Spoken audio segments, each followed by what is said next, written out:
Nah, sekarang kita akan mulai dengan makanan fermentasi. Makanan fermentasi melibatkan proses di mana bahan baku dikonversi menjadi makanan fermentasi dengan memanfaatkan pertumbuhan dan aktivitas metabolisme dari mikroba.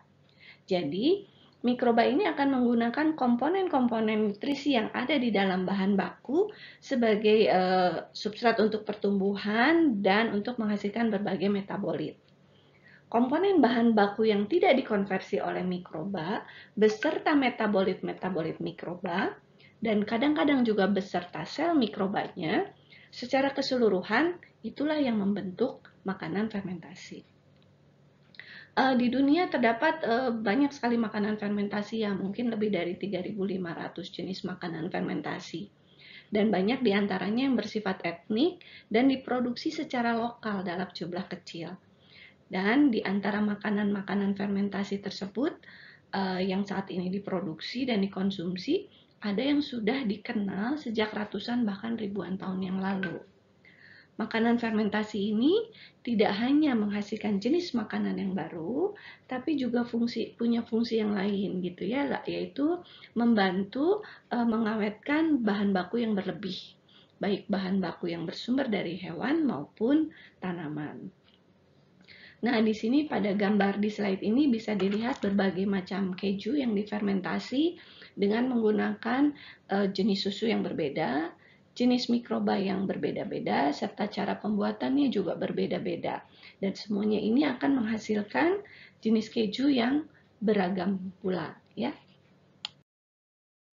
Di sini kita akan bahas beberapa properties dari makanan fermentasi. Di antaranya yang pertama, dapat meningkatkan umur simpan makanan. Preservasi atau sifat pengawetan ini menjadi salah satu aspek penting dalam makanan fermentasi.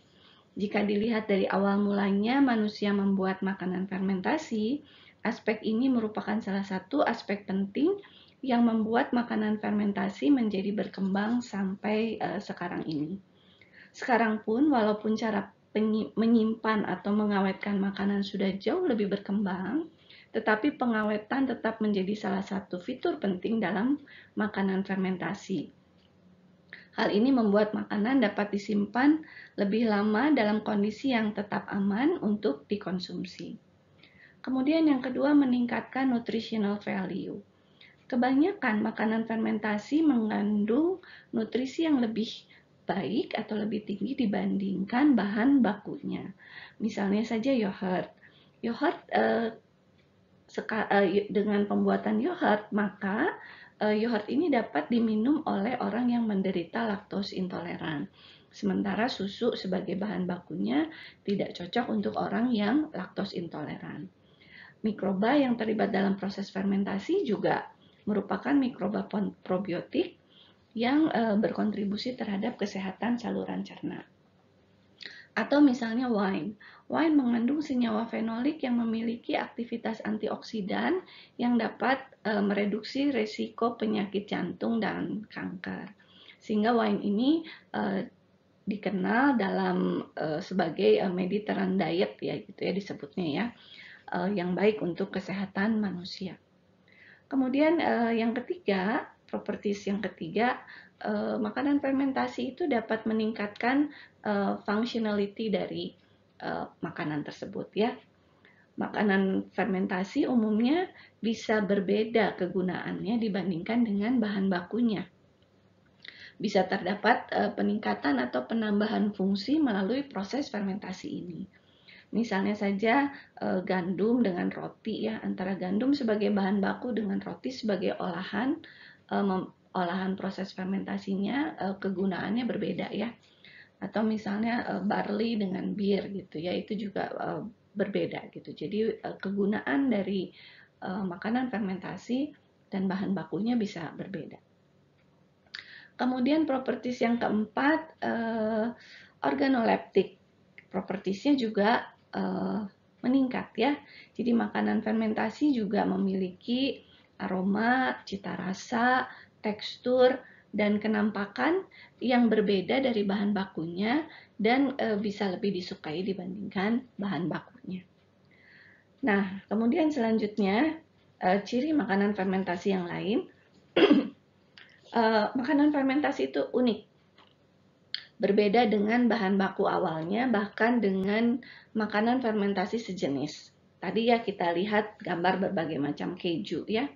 Keju itu merupakan produk fermentasi dengan bahan baku susu. Walaupun bahan baku dan prinsip pembuatannya sama, tapi keju punya banyak variasi, tergantung dari jenis susu. Ada yang dari susu sapi, ada susu kerbau, susu kambing, dan sebagainya ya. Juga dipengaruhi oleh cara pengolahan maupun jenis mikrobanya. Setiap daerah punya cara khas dalam membuat keju ini, sehingga saat ini kita mengenal banyak sekali jenis keju di seluruh dunia. Beberapa metode pembuatannya sudah dikembangkan dari ratusan tahun yang lalu gitu ya.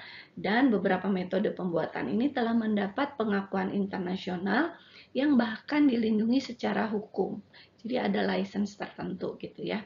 Sebagai contoh misalnya European Union Law memproteksi keju dari Italia ya, keju namanya Grana Padano sebagai produk yang tergolong ke dalam daftar PDO atau Protected Destination of Origin. Jadi keju semacam ini diproteksi cara pembuatannya dan kemudian produknya dipasarkan dengan logo tertentu yang menunjukkan orisinalitas produk. Harganya tentu jadi mahal ya. Nah, produk sejenis yang juga mendapatkan label PDO, misalnya keju Parmigiano Reggiano, atau ya kita sebetulnya simpelnya keju parmesan gitu ya, tapi yang PDO itu mereknya adalah Parmigiano Reggiano.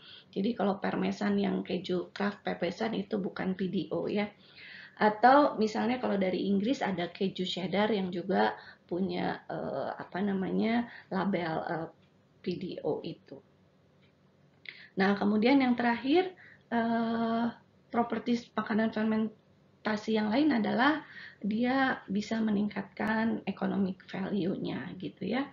Makanan fermentasi itu sebetulnya biasanya dibuat dari komoditi yang murah. Awalnya memang makanan fermentasi ini dibuat untuk mengawetkan sumber bahan baku yang melimpah dan harganya murah ya. Nah, setelah menjadi produk fermentasi, nilai ekonomis dari produk fermentasi ini menjadi meningkat. Misalnya wine yang dibuat dari anggur, harganya jadi berkali-kali lipat dibandingkan harga anggur. Jadi economic value-nya jadi sangat tinggi.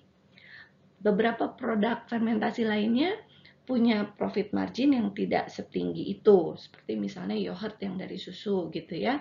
Walaupun economic value-nya meningkat, tapi tidak tinggi seperti tadi wine misalnya gitu ya. Tapi walaupun demikian, secara industri sebetulnya makanan fermentasi ini memiliki dampak ekonomi yang cukup signifikan.